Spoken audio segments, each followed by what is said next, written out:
on the seat. I've been working with Grayson for a number of years now. He had a bit of a rough start, so he had a lot of medical intervention early on.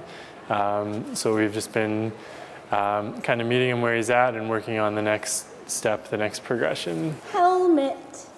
When children are learning to ride a trike, they need to keep their feet on the pedals, pedal and steer. We have a run trike that eliminates the pedals and the cranks, so the child can just focus on steering, and then they're just walking while they steer. So it's a nice start. He was really premature, so he was 27 weeks when he was born, and he was 1 pound 3 ounces. He spent just over a year down in the BC Women's Hospital in the neonatal intensive care unit.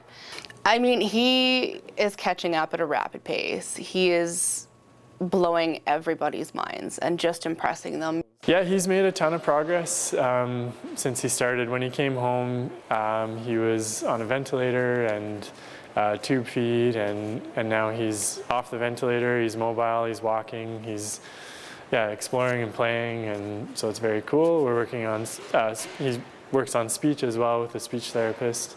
So we continue meeting him where he's at, and like I said, challenging him to keep kind of pushing to fulfill his potential.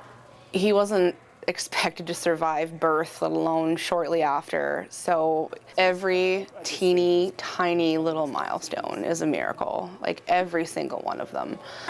Once babies are mobile, they will put things in their mouths and explore different kind of tactile items in their environment. So Grayson missed out on a lot of that as a baby again. So we're doing that today as well. So we have some bins that are filled with,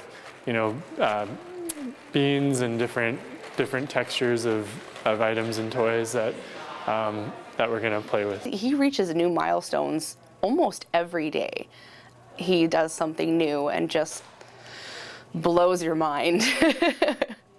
So today when I saw him in kinder place at the preschool, he was doing some jumping, and the staff were telling me that he was jumping. So now we got to start working on jumping because he's showing interest in that activity. So so we're always changing it, always modifying it to meet him where he's at. So as his skill level increases, we're changing the environment and the opportunity for him in his play to increase those skills. The system that they have in place here is that Dan has given me the tools to make it fun, like it's play instead of physiotherapy. Go down. Even though the future is completely unknown, all I have to do is look at like where he was and where he is to know that nothing's gonna hold this kid back.